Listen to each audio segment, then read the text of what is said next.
Ce programme est financé par les amis et partenaires du ministère de Joyce Meyer. Satan essaiera de vous rabaisser et de vous faire sentir petit. Il essaiera de vous faire sentir incapable. Mais Dieu est de votre côté.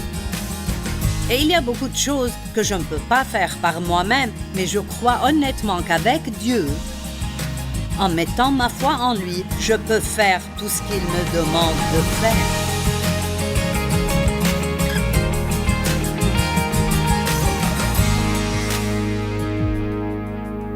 Bienvenue à vivre pleinement votre vie de tous les jours. Ces 2 derniers jours, nous avons parlé de l'importance de ne pas gaspiller les ressources que Dieu nous donne.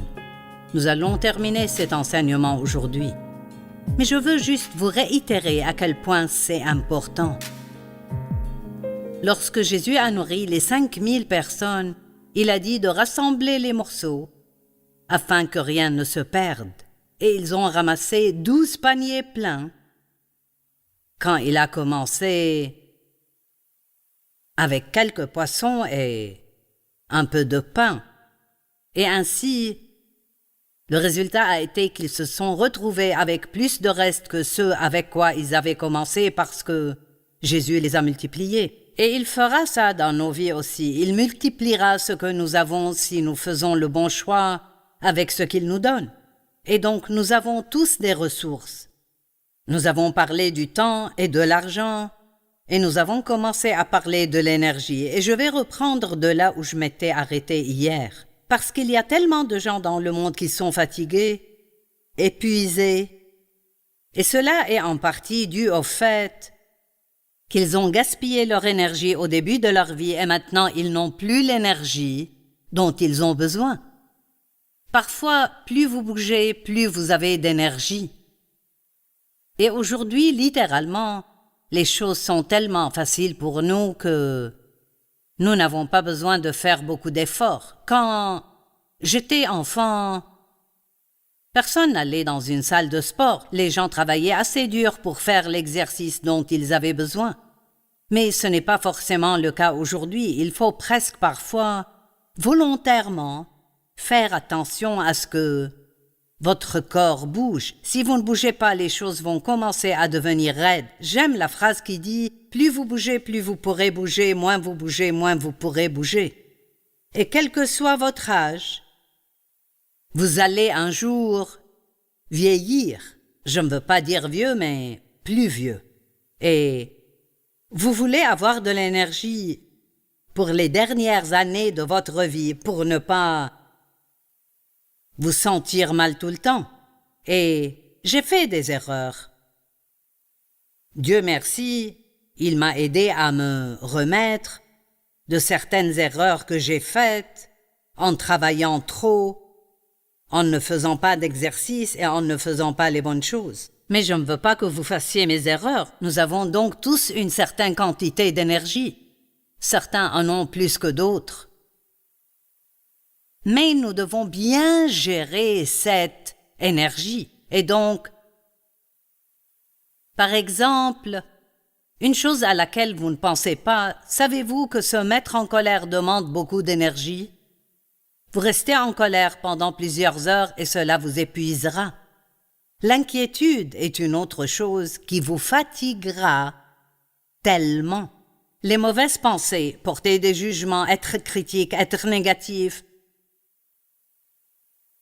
ne jamais être reconnaissant pour ce que vous avez, toutes ces choses, ce ne sont pas des choses que Dieu approuve et elles demandent de l'énergie. Elles vous épuisent, mais plus vous serez heureux, mieux vous vous sentirez. Et nous ne serons pas heureux si nous ne suivons pas les préceptes de Dieu. Si nous faisons des choses qu'il n'approuve pas, cela va nous voler notre énergie. Et je pense que beaucoup de gens disent « Pourquoi est-ce que je me sens mal? Pourquoi est-ce que je me sens mal? » Et ils ne pensent même pas à des choses comme l'inquiétude, la jalousie, l'avidité ou le manque d'exercice. Et donc, nous pouvons prier pour la guérison autant que nous le voulons. Mais même si le désir de Dieu est de nous guérir, il veut aussi que nous fassions ce que nous devons faire pour être en bonne santé. Je dis souvent maintenant, je n'ai ni le temps ni l'énergie de m'énerver. Il y a tellement de choses qui nous contrarient, qui n'en valent tout simplement pas la peine. Je regarde en arrière et certaines des choses qui me mettaient tellement en colère contre Dave, et je pense maintenant à quel point c'était ridicule parce que ce n'était pas important. Maintenant, dans Jean 14, 27, Jésus dit « Je vous laisse ma paix. Je vous la donne. » Il nous l'a léguée. Ça fait partie de son héritage. Il a dit « Je vous donne ma propre paix spéciale.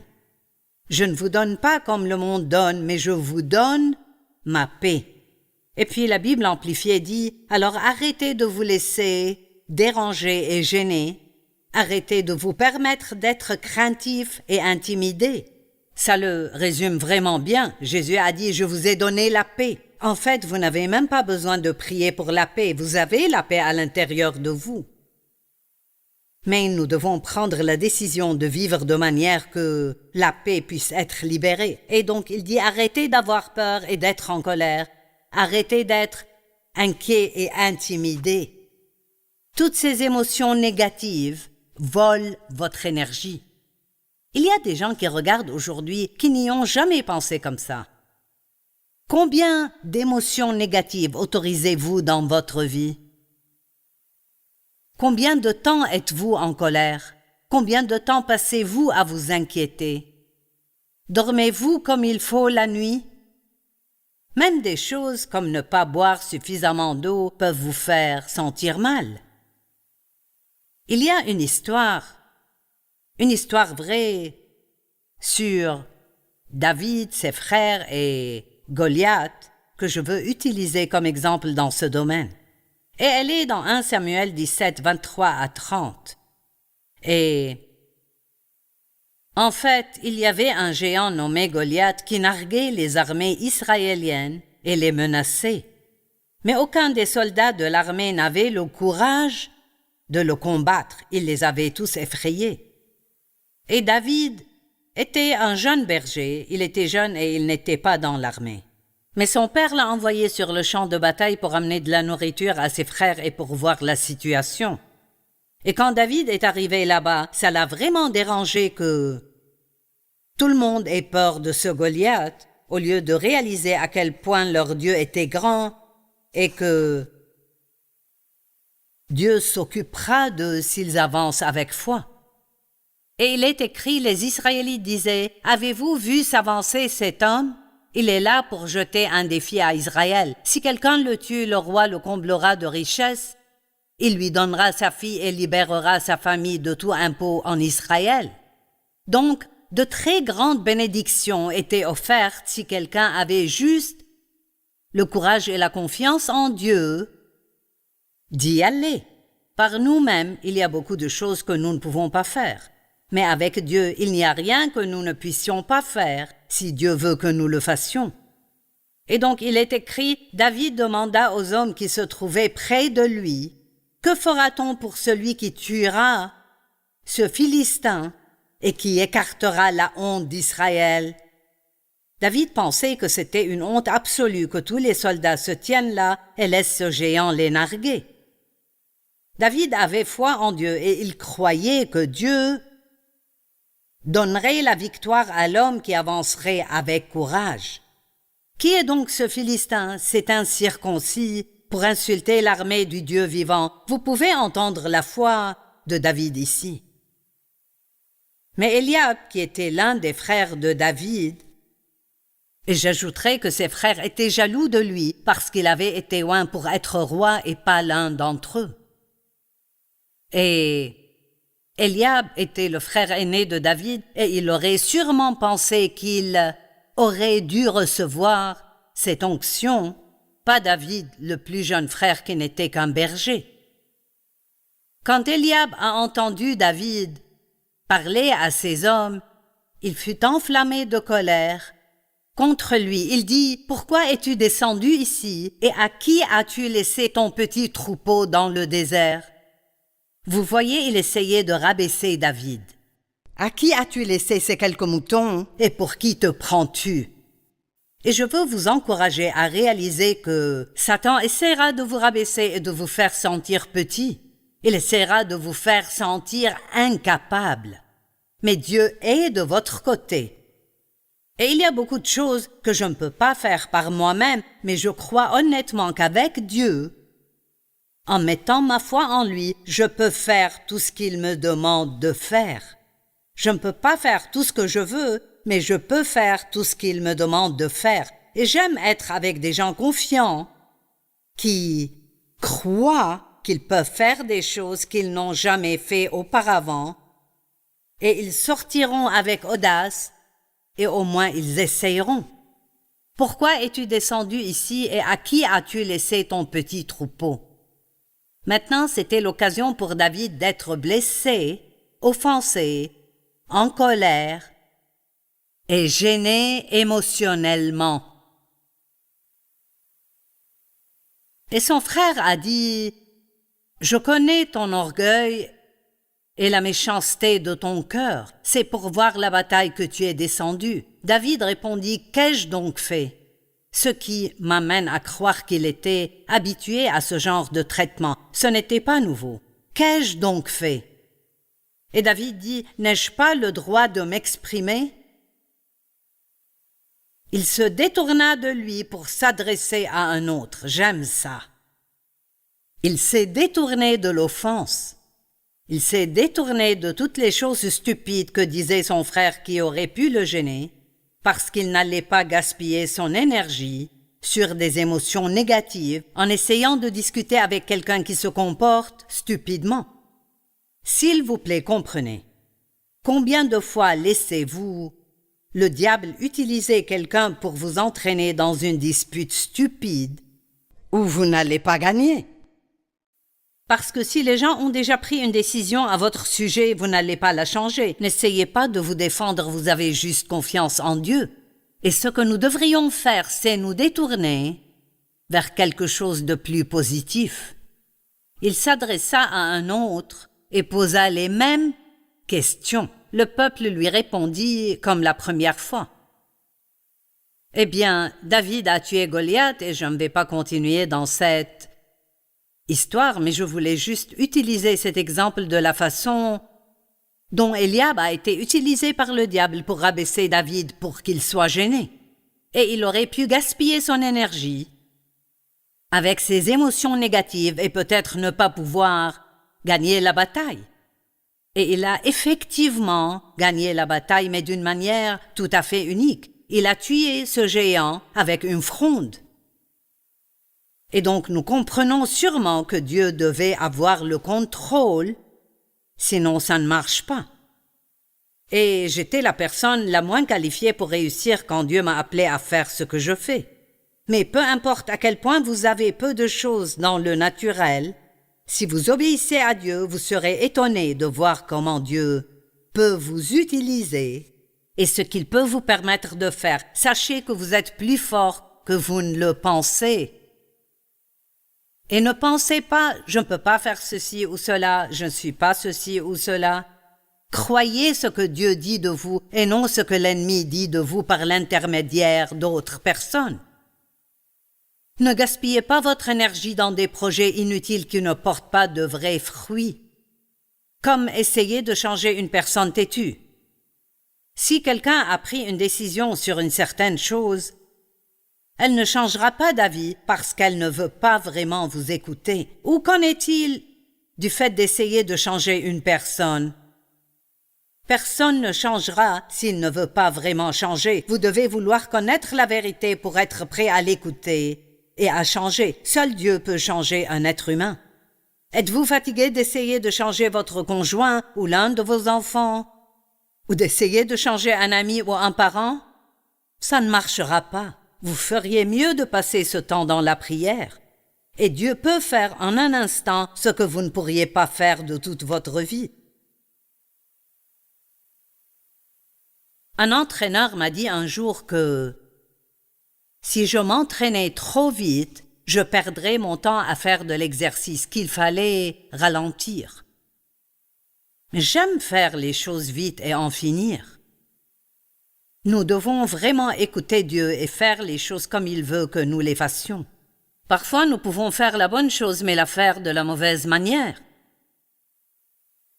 Peut-être que quelqu'un a besoin de changer, mais vous n'allez pas le changer. Mais vous pouvez prier pour que Dieu fasse ce qui doit être fait. Sentez-vous que vous restez toujours sur place, sans jamais arriver? Eh bien, peut-être que certaines de ces émotions négatives volent toute votre énergie. Utilisez bien l'énergie que Dieu vous a donnée, et l'énergie est une ressource merveilleuse.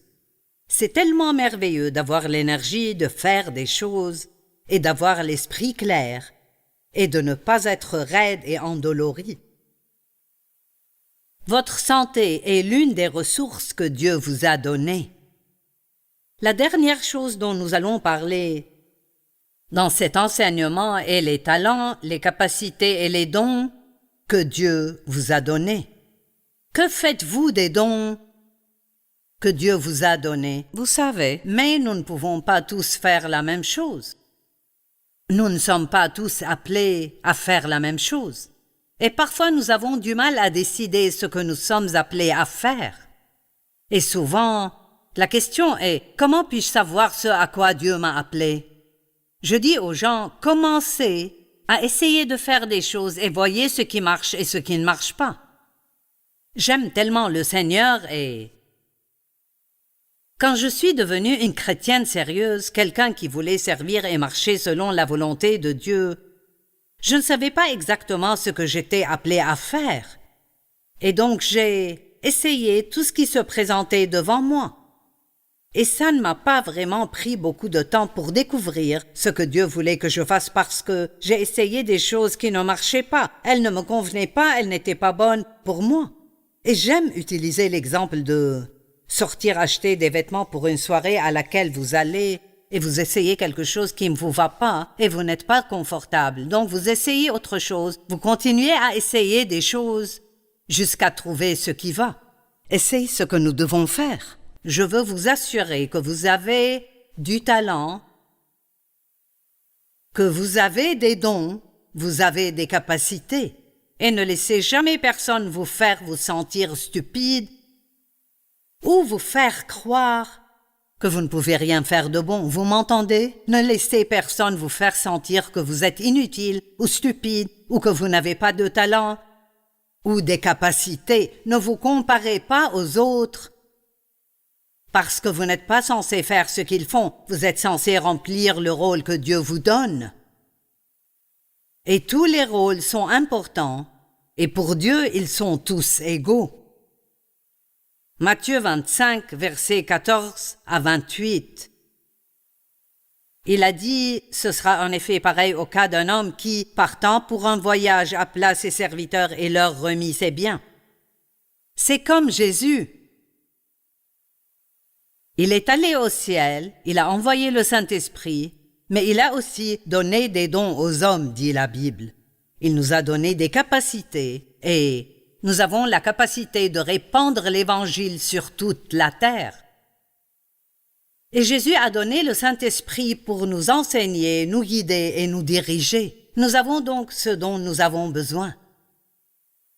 Il donna 5 sacs d'argent à l'un, 2 à l'autre et 1 au troisième, à chacun selon sa capacité. C'est pourquoi nous ne devrions pas regarder ce que quelqu'un d'autre a et être jaloux. Mais croyez que tout ce que Dieu nous a donné, il nous l'a donné pour le travail qu'il nous a donné de faire et il nous l'a donné selon nos capacités. Soyez heureux d'être qui vous êtes. Ne soyez pas contrariés aujourd'hui parce que vous ne pouvez pas faire ce que quelqu'un d'autre peut faire. Celui qui avait reçu les 5 sacs d'argent s'en alla, travaillait avec et gagna 5 autres sacs. Il n'a pas gaspillé les siens, il les a investis et ils ont augmenté. Celui qui avait reçu les 2 sacs a fait de même et en gagna 2 autres. Celui qui n'en avait qu'un, et cela montre pourquoi il n'en avait qu'un, alla creuser un trou dans la terre et cacha l'argent de son maître, parce qu'il avait peur. Parce qu'il avait peur, alors, à cause de la peur, il n'a rien fait. Plutôt que de se tromper, il n'a rien fait. Écoutez-moi, vous ne saurez jamais si vous avez raison si vous ne prenez pas la chance de vous tromper. Nous faisons tous des erreurs. Je pense que nous échouons sur la voie du succès. Longtemps après, le maître revint. Et vous savez quoi? Jésus revient. Et la Bible dit que nous allons tous nous tenir devant Dieu et rendre des comptes de notre vie et de ce que nous avons fait. Vous ne serez pas jugés sur votre salut si vous croyez vraiment en Jésus-Christ. Vous êtes sauvés parce que vous croyez en lui et non à cause de vos œuvres. Mais la Bible nous enseigne qu'il y aura des récompenses pour nos œuvres pures et accomplies avec des motivations pures. Et je ne sais pas pour vous, mais je veux toutes les récompenses possibles. J'aime dire, le jour de paix arrive. Je ne sais pas, peut-être que vous avez servi à l'école du dimanche et personne ne semble même savoir que vous existez, mais Dieu vous voit et Dieu sait ce que vous faites. Et si vous le faites pour le Seigneur, votre récompense viendra du Seigneur. Quiconque travaille dans le royaume de Dieu et le fait pour la bonne raison recevra une récompense. Ainsi, longtemps après, le maître revint et il leur a demandé de rendre des comptes de ce qu'ils avaient fait, de ce qu'il leur avait donné. Et donc il a commencé avec celui qui en a gagné 5 et a dit « C'est bien, bon et fidèle serviteur. Viens partager la joie de ton maître. » Même chose avec le deuxième, mais l'homme qui l'a enterré, il l'a traité de serviteur, mauvais et paresseux. Il l'a caché par peur. Alors, comme l'homme n'utilisait pas ce que Dieu lui avait donné, il le lui a pris et l'a donné à l'homme qui avait 5 sacs et maintenant il en a 10. Et donc, c'est très simple, soit on l'utilise, soit on le perd. Utilisez-vous les dons, les capacités et les talents que vous avez, non seulement pour gagner de l'argent pour vous-même, mais utilisez-vous certains d'eux pour servir Dieu et l'aider à étendre son royaume, pour être une bénédiction pour quelqu'un d'autre. Acte 10, 38 dit « Vous savez aussi comment Jésus a parcouru le pays de lieu en lieu en faisant le bien. » Je crois que nous pouvons tous nous lever chaque jour et faire le bien. Je veux que ma vie fasse du bien à quelqu'un d'autre. Je ne veux pas juste essayer de me rendre heureuse, je veux rendre les autres heureux. Et quand vous rendez les autres heureux, cela vous rend heureux. Parce que vous donnez de la joie et ensuite Dieu vous rend la joie. Je répète, que faites-vous pour améliorer la vie de quelqu'un d'autre? C'est une question que nous devons nous poser. Faites quelque chose pour quelqu'un d'autre chaque jour. Encouragez-les, dites-leur quelque chose qui les fera sourire. Aidez-les à répondre à un besoin qu'ils ont. Soyez une bénédiction, appréciez-les. La peur pousse de nombreuses personnes à gaspiller leur talent. La paresse est une autre cause de beaucoup de gaspillage. Les gens sont simplement paresseux. Ils ne veulent rien faire qui leur demande un quelconque effort. Et les choses sont plutôt faciles pour nous dans le monde d'aujourd'hui. Nous ne montons pas les escaliers, nous prenons l'ascenseur. Quand j'ai commencé à étudier la Bible, c'était un travail difficile. Il fallait avoir toutes ces ressources. Maintenant, tout ce que vous avez à faire est de mettre un mot dans un ordinateur et toutes les réponses apparaîtront. Mais je suis heureuse d'avoir passé ces années à étudier parce que c'est comme ça que j'ai vraiment compris la parole au plus profond de moi et que j'ai appris beaucoup de choses que je vous enseigne maintenant. Le manque de discipline est une autre raison pour laquelle les gens n'utilisent pas vraiment leurs dons et leurs talents. Ils ne se disciplinent pas pour consacrer leurs efforts et leur énergie aux choses auxquelles ils devaient les consacrer. J'ai beaucoup d'objectifs et beaucoup de choses que j'aimerais faire. Mais je ne vais pas atteindre tous ces objectifs et je ne pourrai pas les faire tous. Parce que même s'il y a des choses que j'aimerais faire et que je ne peux plus faire, je me donne à ce que Dieu veut que je fasse tout de suite et en ce moment. Et c'est important.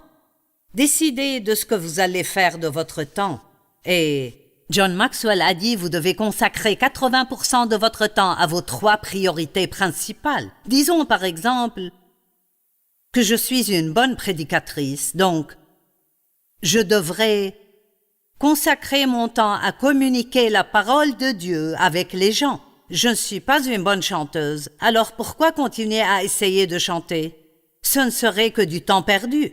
Ou peut-être que vous passez votre temps à essayer d'être bon dans ce que quelqu'un d'autre peut faire et vous n'utilisez pas votre temps à essayer d'améliorer ce que vous pouvez faire. Connaissez vos dons, connaissez votre vocation et votre destinée, ayez des objectifs et consacrez 80% de votre temps à vos 3 priorités principales. Dieu vous aime et il veut vous utiliser. Romains 14, 12 dit « Chacun de nous rendra compte à Dieu pour lui-même ». Quand je me tiendrai devant Dieu, je ne veux pas avoir à dire « Dieu, je suis désolé d'avoir perdu tellement de temps, j'ai gaspillé mes talents, mon énergie et mon argent ». Je veux pouvoir dire « J'ai pris ce que tu m'as donné, je l'ai investi et j'ai fait de mon mieux avec ». Et je veux l'entendre dire « C'est bien, bon et fidèle serviteur, viens partager la joie de ton maître ». Et je crois que vous le voulez aussi.